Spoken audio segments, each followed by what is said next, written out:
Ya, selamat sore. Selamat datang dan terima kasih atas kehadirannya. Untuk hari ini saya berikan pelajaran yang kedua ya, mengenai sejarah. Untuk yang kedua,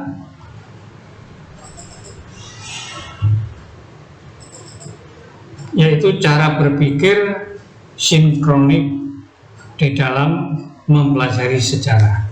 Saya ulangi ya, cara berpikir sinkronik dalam mempelajari sejarah. Pengertian sinkronik adalah asal dari bahasa Yunani. Sin artinya dengan, kronos artinya waktu, dan di dalam bahasa Indonesia diartikan segala sesuatu yang bersangkutan dengan peristiwa pada suatu masa. Jadi saya ulangi bahwa bahasa Indonesia mengatakan segala sesuatu yang bersangkutan dengan peristiwa pada suatu masa. Kemudian mengenai ciri-ciri sinkronik. Ciri-ciri sinkronik yaitu yang pertama, mengkaji sejarah yang terjadi pada masa tertentu. Yang kedua, kajian peristiwa pada pola-pola dan gejala-gejala serta karakter.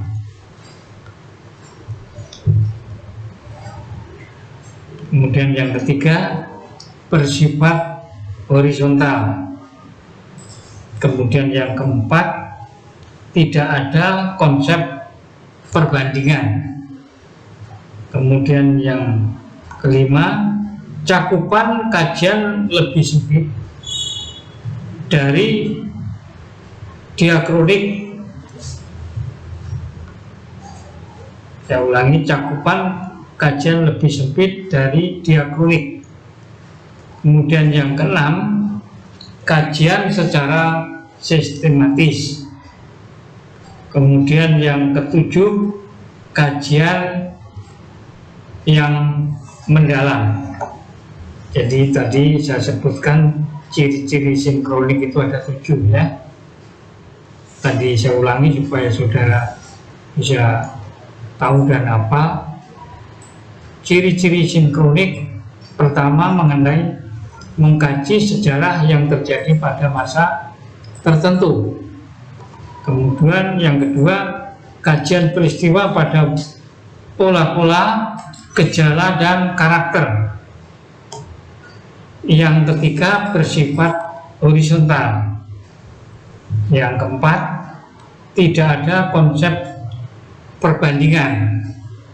Kemudian yang kelima, cakupan kajian lebih sempit dari diakronik. Yang keenam, kajian secara sistematis. Kemudian yang ketujuh, kajian yang mendalam.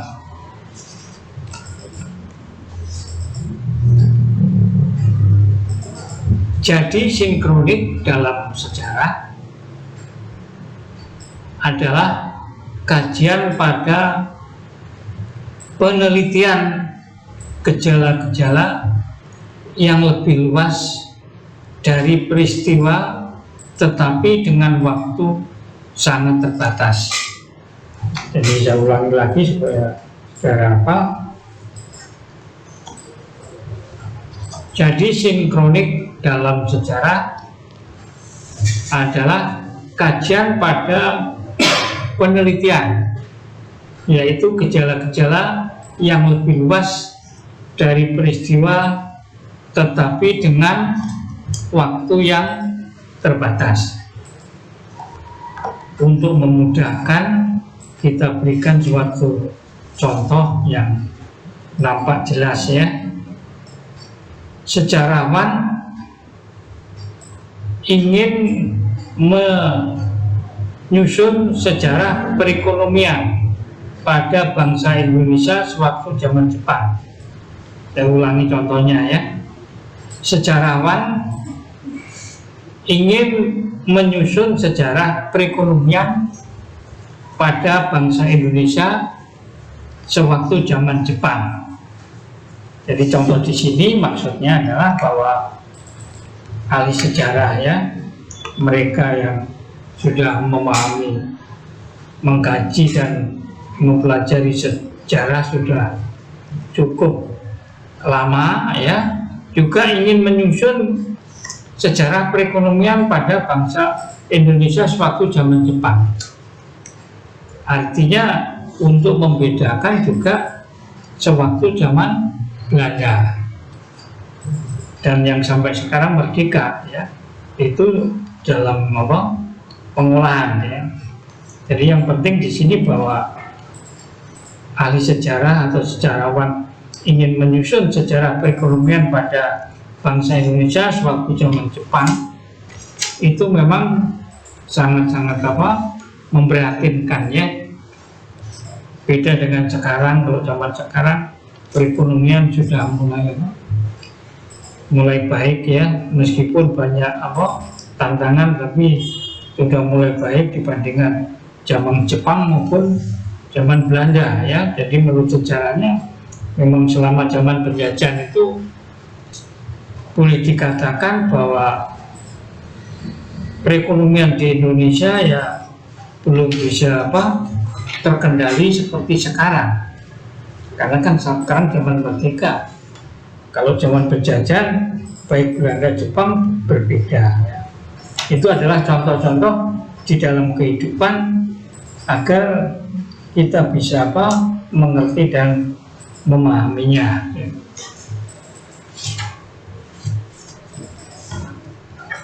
Kemudian juga perlu saya berikan, kalau tadi kaitannya dengan apa, cara berpikir sinkronik ya.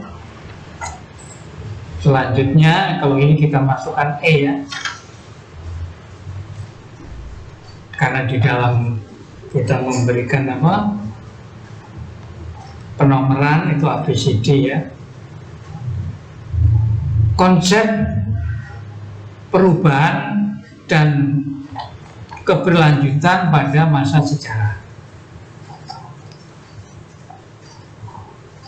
Perubahan dapat terjadi secara cepat dan lambat. Jadi maksudnya di sini bahwa perubahan itu bisa cepat, bisa juga lambat. Tapi untuk memudahkan, saya berikan contohnya. Contoh daripada yang perubahan cepat itu adalah peristiwa pengeboman ya, peristiwa pengeboman kota Hiroshima dan Nagasaki, yaitu pada tanggal 6 dan 9 Agustus. Kalau Hiroshima itu tanggal 6, Nagasaki tanggal 9 Agustus 1945, sehingga Jepang tidak bisa apa berkutik ya. Artinya Jepang menyerah pada sekutu, karena yang melakukan pengeboman adalah sekutu. Sehingga di dalam hal ini ya otomatis Jepang sudah kalah, menyerah ya. Jadi saudara ingat bahwa contoh ini mengingatkan bahwa kota Hiroshima dan Nagasaki itu kalau dijatuhi bom ya oleh sekutu, berarti Jepang sudah nggak bisa berkutik, artinya tidak berdaya, sehingga menyerah pada sekutu ya, yaitu pada tanggal 15 Agustus 1945, jadi sebelum merdeka. Kemudian contoh perubahan yang lambat, tadi kalau perubahan cepat, sekarang perubahan lambat. Perubahan lambat, penerapan politik etis di Hindia Belanda ya.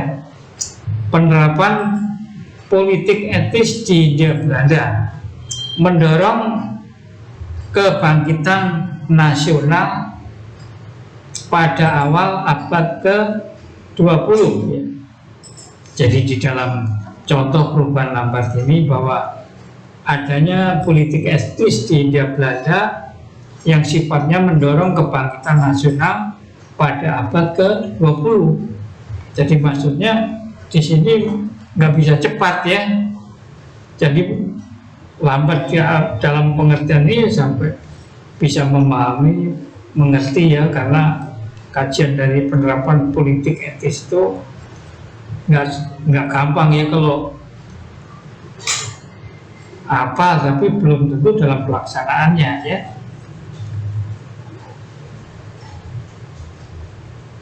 Sedangkan di sini perubahan keberlanjutan ya, perubahan keberlanjutan dapat diketahui perbandingan dua atau lebih terhadap peristiwa pada masa lalu. Adanya perubahan dan kebangkitan dalam sejarah dinamakan periodisasi ya, periodisasi. Jadi tadi saya katakan adanya perubahan dan keberlanjutan dalam sejarah itu dinamakan periodisasi ya. Jadi maksudnya di sini ya ada interval, adanya perubahan, maksudnya interval itu antar tahun ya. Contohnya di dalam periodisasi dalam sejarah Indonesia dari masa praaksara hingga masa Islam ya. Jadi di sini contoh periodisasinya dalam sejarah Indonesia dari masa praaksara, sebelum bisa baca tulis praaksara itu maksudnya ya, dari masa praaksara hingga masa Islam. Dan perubahan yang penting waktu itu menandai bangsa Indonesia mengenal tulisan sekitar abad keempat Masehi ya. Jadi saya ulang bahwa tadi saya katakan adanya sejarah yang mengatakan periodisasinya yaitu pra-aksara hingga masa Islam ya. Jadi maksudnya sebelum mengerti baca tulis sampai bisa baca tulis itu waktu masa Islam, yaitu perubahan yang penting waktu itu menandai bangsa Indonesia mengenal tulisan sekitar abad keempat Masehi. Kemudian pada masa pada masa Hindu-Buddha dimulai dengan adanya